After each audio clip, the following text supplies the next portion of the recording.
ब्रह्मास्त्र 2022 की भारतीय हिंदी भाषा की फंतासी एक्शन वेंचर फिल्म है जिसे अयान मुखर्जी ने लिखा और निर्देशित किया है।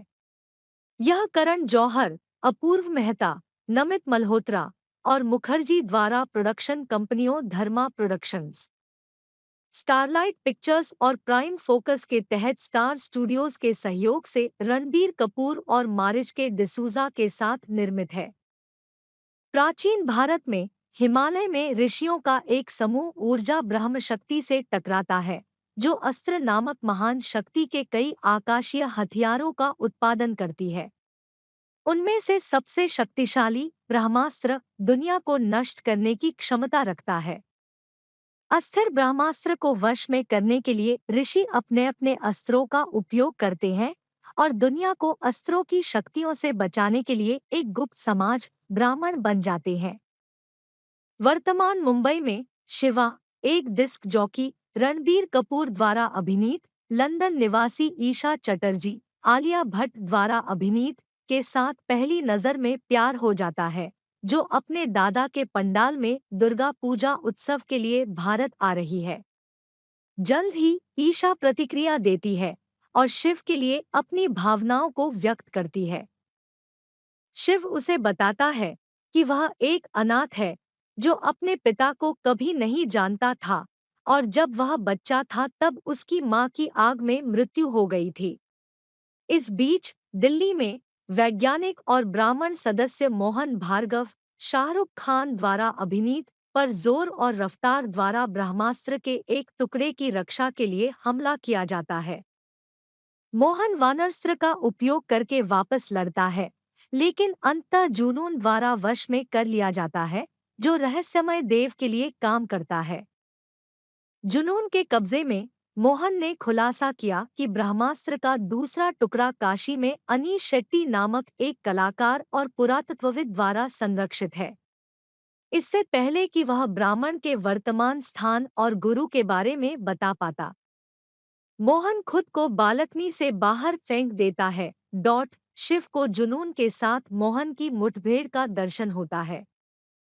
वह और ईशा अनीश को चेतावनी देने के लिए काशी जाते हैं, लेकिन रफ्तार द्वारा बाधित किया जाता है, जो अब मोहन के वानरस्त्र का संचालन करता है। अनीश शिव और ईशा के साथ भागने से पहले नंदी अस्त्र का उपयोग करके उसे हरा देता है। हिमाचल प्रदेश जाते समय, जहां आश्रम स्थित है, एक ट्रक में जुनून और जोर द्वारा उनका पीछा किया जाता है।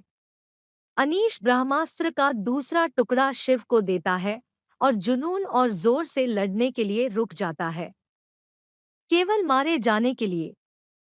रफ्तार द्वारा शिव और ईशा का आश्रम तक पीछा किया जाता है, जहां शिव ने ईशा को मारने की कोशिश करने के बाद उन्हें आग्यास्त्र का उपयोग करके मार डाला।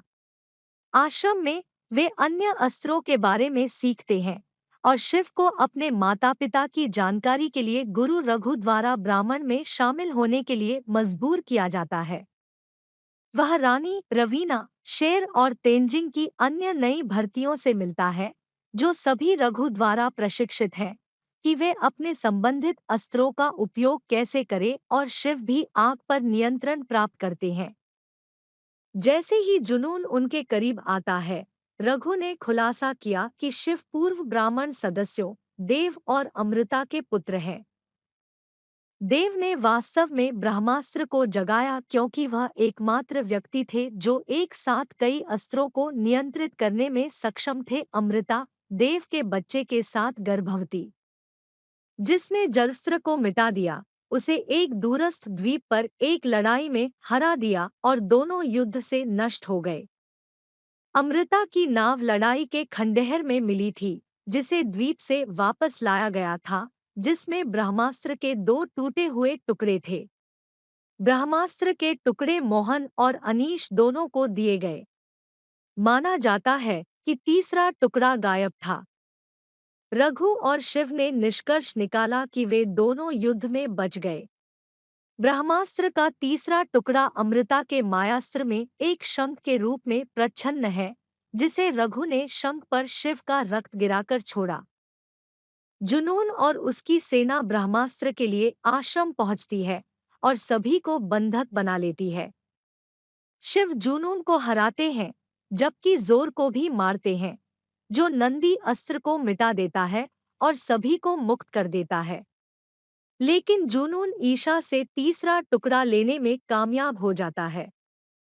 ब्रह्मास्त्र को सक्रिय करने के लिए वह प्रतीत होता है कि खुद को बलिदान कर देती है। विनाश शुरू हो जाता है और ईशा खतरे में है, लेकिन शिव ब्रह्मास्त्र पर ईशा की सुरक्षा से उपजी नई ताकत के साथ नियंत्रण हासिल करते हैं और उसके साथ फिर से जुड़ जाते हैं।